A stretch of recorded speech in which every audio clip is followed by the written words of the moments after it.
Margaret Brennan, host of Face the Nation, joining us now on CBS 4 and CBSDenver.com.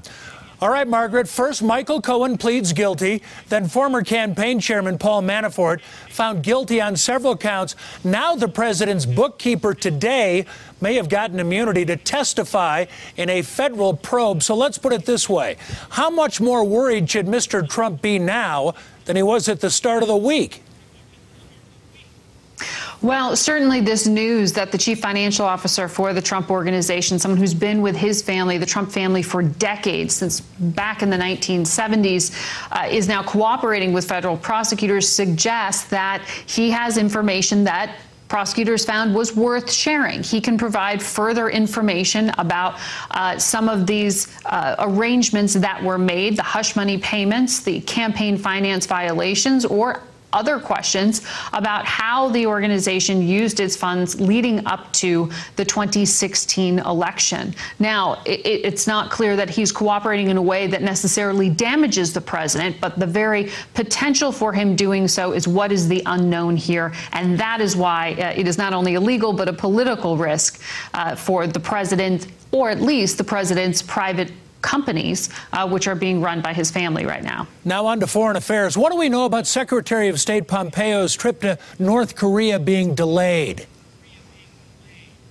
Well, this was an extraordinary announcement from the president via Twitter today that the Secretary of State's trip, which was supposed to happen within days, is being suddenly called off just 24 hours after it was announced that it was going to take place.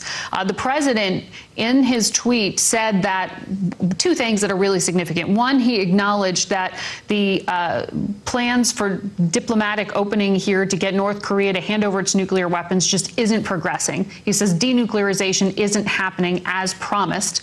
That's him for the first time saying, well, what I told the American people was happening just isn't developing like I suggested it would. And secondly, he also then blamed China in many ways for the diplomacy faltering, and said essentially that his own trade policies, these tariff wars, these disputes with China, are what is getting in the way of his foreign policy. He blamed Beijing for what is a lack of progress with their patron in many ways, or they are the chief financial patron, I should say, in many ways, of Kim Jong-un in North Korea. So the president there acknowledging two significant things, calling off this trip and saying we'll talk to North Korea only after our trade dispute with China ends. And looking ahead to Face the Nation, who will you have this week? We'll be talking about all of these issues with two key senators. Senator Jeff Flake of Arizona, Republican, who has been a straight talker, a challenger to the president in many ways, and someone who is also very close, a colleague of Senator John McCain, who we know has a faltering state of health today. His family acknowledged that they will stop treating him for brain cancer, suggesting that he will not be returning here to Washington after a amazing 32-year career in the U.S. Congress.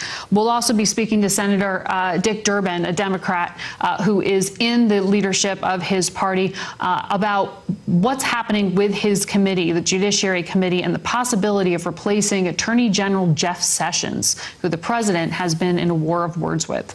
Certainly another big issue. Margaret, thanks as always. We'll see you this Sunday morning. We appreciate it.